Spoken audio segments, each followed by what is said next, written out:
5월 7일 목요일 성호교회 말씀 묵상입니다. 먼저 사도신경으로 우리의 신앙을 고백하겠습니다.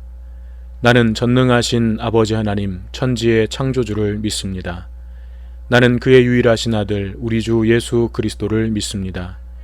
그는 성령으로 잉태되어 동정녀 마리아에게서 나시고 본디오 빌라도에게 고난을 받아 십자가에 못 박혀 죽으시고 장사된 지 사흘 만에 죽은 자 가운데서 다시 살아나셨으며 하늘에 오르시어 전능하신 아버지 하나님 우편에 앉아 계시다가 거기로부터 살아있는 자와 죽은 자를 심판하러 오십니다.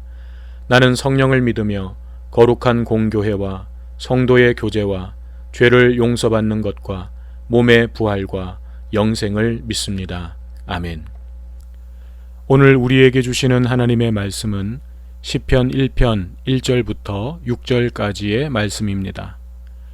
복 있는 사람은 악인들의 꾀를 따르지 아니하며 죄인들의 길에 서지 아니하며 오만한 자들의 자리에 앉지 아니하고 오직 여호와의 율법을 즐거워하여 그의 율법을 주야로 묵상하는도다.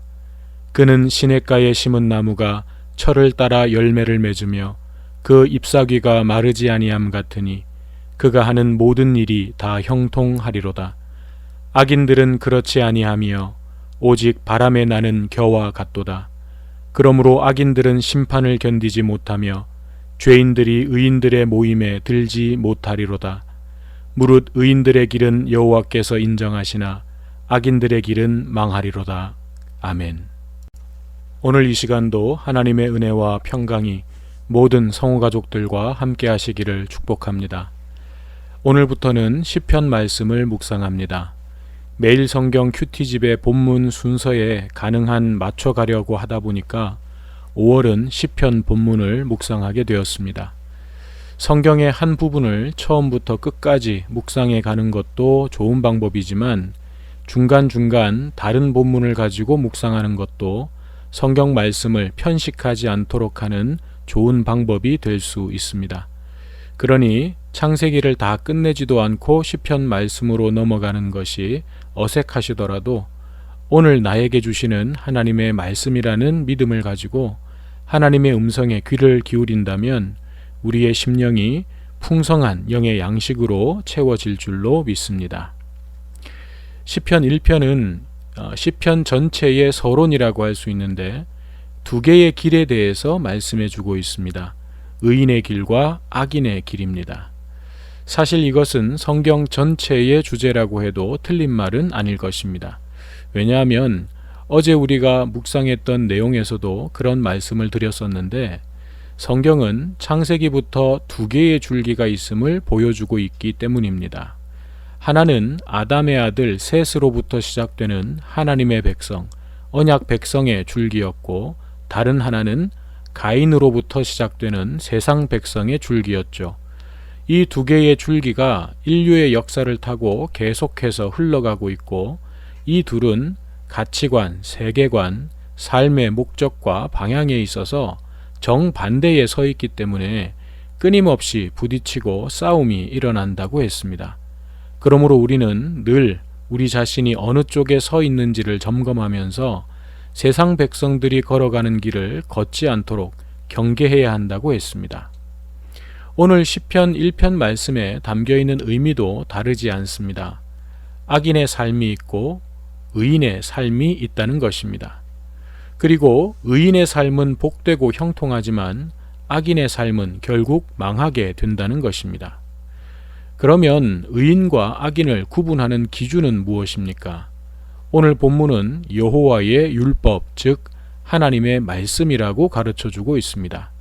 하나님의 말씀을 듣고 그 말씀대로 순종하며 살아가는 자가 의인이고 그렇지 않은 자에 대해서는 하나님께서 악하다고 말씀하시는 것입니다.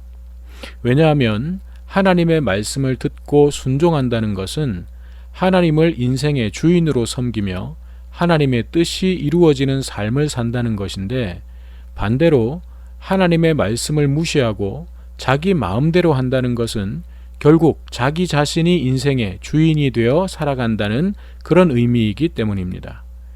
창세기 3장에서 말씀하고 있는 죄의 본질이 무엇이었습니까? 내가 하나님과 같이 되려는 것이었습니다. 내가 인생의 주인이 되어서 다스리는 자가 되고 판단하는 자가 되고, 그래서 내가 하고 싶은 대로 하겠다는 것, 이것이 죄의 본질이었습니다. 그러므로 오늘 본문에서 말씀하고 있는 의인과 악인은 단순히 선한 일을 많이 한 사람, 나쁜 일을 많이 한 사람, 그것을 의미하지 않습니다. 하나님을 주인으로 모시고 사는 사람이냐, 아니면 자기가 주인이 되어 사는 사람이냐의 문제인 것입니다. 그러면 하나님을 주인으로 모시고 사는 의인의 삶은 어떤 모습입니까? 2절을 보면 그는 오직 여호와의 율법을 즐거워하여 그의 율법을 주야로 묵상한다 라고 했습니다. 여기서 먼저 우리가 주목할 단어는 오직입니다. 오직이라는 말은 다른 것은 없다는 뜻이죠. 그것만이 유일하다는 것입니다. 즉, 의인의 삶은 이것저것 세상의 것도 기뻐하고 그것과 더불어서 하나님의 말씀도 기뻐하는 것이 아니라 그에게 있어서 유일한 기쁨은 오직 하나님의 말씀이라는 것입니다. 그래서 그는 밤낮으로 그 말씀을 묵상한다는 것입니다. 그러면 묵상이라는 것은 무엇입니까? 곰곰이 곱씹어보고 깊이 생각한다는 뜻입니다.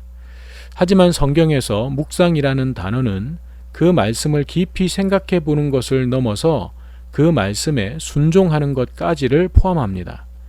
즉, 의인의 삶은 하나님의 말씀을 읽고 듣고 깊이 생각하면서 하나님의 뜻을 깨닫게 되는 것이 가장 큰 기쁨이 되는 삶입니다.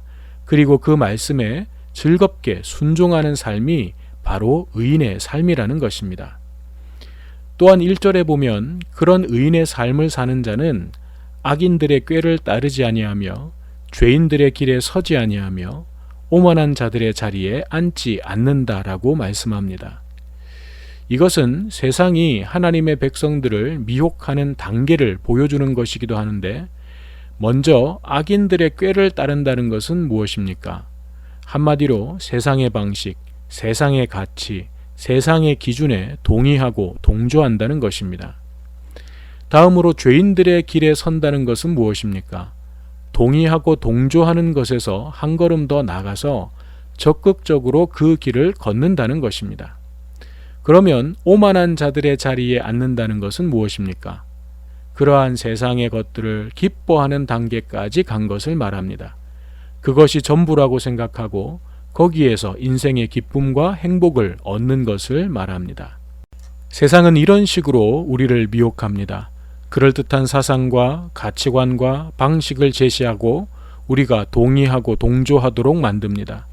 그리고 그러다 보면 본격적으로 그 길에 들어서게 되는 거죠. 그리고 마침내는 거기에 푹 빠져서 헤어나오지 못하도록 만드는 것입니다.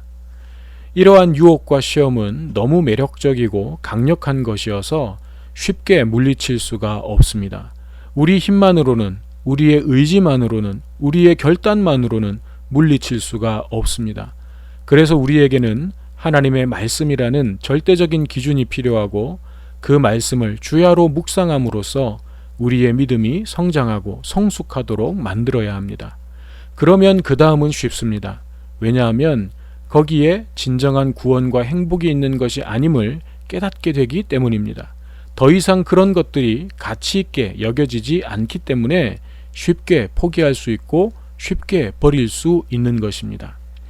어린 아이들을 한번 생각해 보십시오. 어릴 때는 그렇게 소중하게 여기던 것들도 성장하고 나면 거들떠 보지도 않습니다. 왜 그렇습니까? 그것이 이제는 별로 가치 있는 것이 아니기 때문입니다. 더 큰 가치를 알기 때문에 쉽게 버리고 포기할 수 있는 것입니다. 영적인 부분도 그렇습니다. 우리가 하나님의 말씀을 주야로 묵상하면서 더 큰 가치를 깨닫게 되고 발견하게 되면 다른 것들은 쉽게 내려놓을 수 있게 되는 것입니다.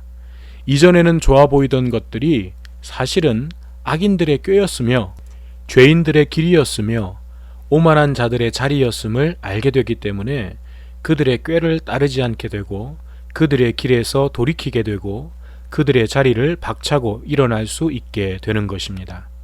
그래서 오늘 본문 1절은 그런 사람들을 가리켜 복 있는 사람들이라고 부르는 것입니다. 왜냐하면 그런 사람들의 인생을 하나님께서 책임져 주시고 형통하게 하실 것이기 때문입니다.